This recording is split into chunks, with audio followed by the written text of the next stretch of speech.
Following the release from prison of Gemini Twins Joey Testa and Anthony Center, let's take a look at the worst murder that the pair committed.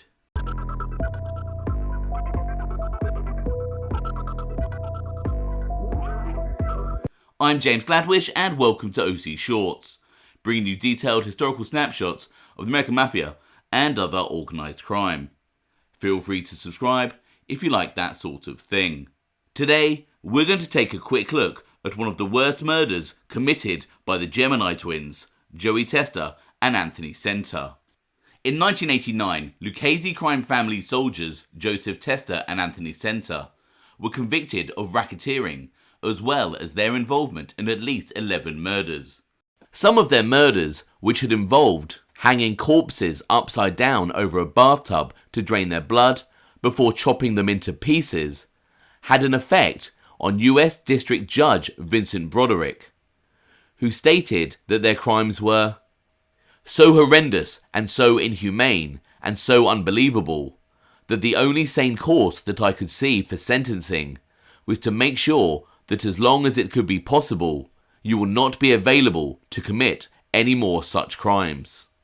Many of these killings dating back to the days when the pair were associates of the Gambino crime family, under the greatly feared Gambino soldier Roy DeMeo. It is often speculated that Joey Testa and Anthony Center were involved in a far greater number of murders than they were convicted for. But what was the worst murder that the pair allegedly participated in? On Sunday, July the 24th, 1977, police officers investigating a possible stolen car were greeted with the rancid stench of a rotting corpse. The body of a 19-year-old girl named Sherry Golden was found inside. Several days earlier, Sherry had been in a fight with her boyfriend, the married father of 6, John Quinn, over the fact that he was likely to be sentenced to prison soon. As one newspaper reported, police said he had been dating Miss Golden for several weeks, but apparently did not tell her that she had a wife and 6 children on Long Island. Quinn was with her when she came home around 9 p.m. Wednesday. She was crying when they entered the house. Her grandmother asked what was wrong. "He's going away," the shapely brown-haired girl replied. Her grandmother didn't know what she meant, being unaware that Quinn was due for a prison sentence next day. Miss Golden went upstairs, showered and changed into dungaree shorts and a white t-shirt with blue and red stripes down the side. Then they drove off in the Lincoln. On Friday, Miss Golden's mother contacted Detective Joseph Tepedino of Brooklyn's Lawrence Avenue station and reported the girl missing. She said her daughter had failed to return from a Wednesday night date with a man named John Quinn.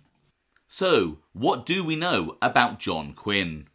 Quinn ran a sophisticated car theft and VIN washing operation and did a lot of work with Roy DeMeo and his crew. Quinn was considered a stand-up guy, as he had once served time for hijacking and was about to be sent down again for a few months. At the time of Sherry Golden's murder, Roy DeMeo had recently become a soldier in the Gambino crime family, having been inducted in 1977, pre-July, according to sources. So, what transpired that led to the murder of 19-year-old Sherry Golden? Problems started to arise when Quinn began bringing his young girlfriend along on business meetings. Quinn was besotted with the young beauty and divulged much of his operations with her.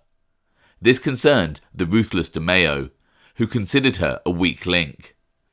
The book Murder Machine by Jerry Capisi and Gene Mustaine, with the assistance of Gambino associate Dominick Montiglio, states, "To his peers' amazement, Quinn began bringing Sherry along when he was conducting business, buying hot cars off freelance thieves, monitoring his chop shops, or settling accounts with his Jaguar squad. He usually paid LaFrocia and the other thief $150 for an ordinary car destined for a chop shop, $250 for a taggable Cadillac or Lincoln. Quinn added a $50 bonus if they stole cars with popular colours. Through LaFrocia, Roy heard about Sherry Golden right away and told Quinn, 'You're nuts.' Cherie could not stand up to pressure if the police went after her. Quinn ought to get rid of her. She's a liability, Roy said. On top of this, John Quinn found out that he was facing more charges and his impending few months inside might become a lot longer. Fearing a lengthy spell in prison, John Quinn decided to testify at a grand jury in the hope it might reduce his sentence. Days after his testimony, word reached Roy DeMeo, who swiftly decided that John Quinn had to go, along with his young girlfriend who knew too much. Before going to prison, Quinn wanted to buy Cherie a Porsche and agreed to meet with Peter LaFrocia at the Gemini Lounge regarding a vehicle he'd been looking at. Quinn pulled up and left Cherie in the car. As the book Murder Machine details, based on an account by Gemini crew member Henry Borelli, the murder went as follows. About an hour after picking up the message, Quinn went inside the crew's clubhouse while Cherie stayed in the Lincoln. Because a silencer was used, she did not hear the single shot fired into the back of her lover's head, killing him instantly. In an account of the murder he gave to an acquaintance, Henry Borelli neglected to say who shot Quinn, but said he, Roy, Chris and LaFrocia were inside, and that outside in the car, Cherie was distracted by Joey Testa and Anthony Center, standing on either side and leaning through the windows, talking to her. When she turned toward Joey, his inseparable buddy Anthony shot her twice in the head, and when her head whipped around from the bullets tearing through her brain, Anthony shot her again in the face. Roy DeMeo wanted these bodies found to send a message. John Quinn was dumped on Staten Island, and Cherie Golden was found near Coney Island, on the floor of the car, her body stuffed up under the dashboard. Her killers had ripped her top down a little to make it look like a sex crime. The killings of John Quinn, and more significantly Cherie Golden, a young 19-year-old girl, angered family boss Paul Castellano.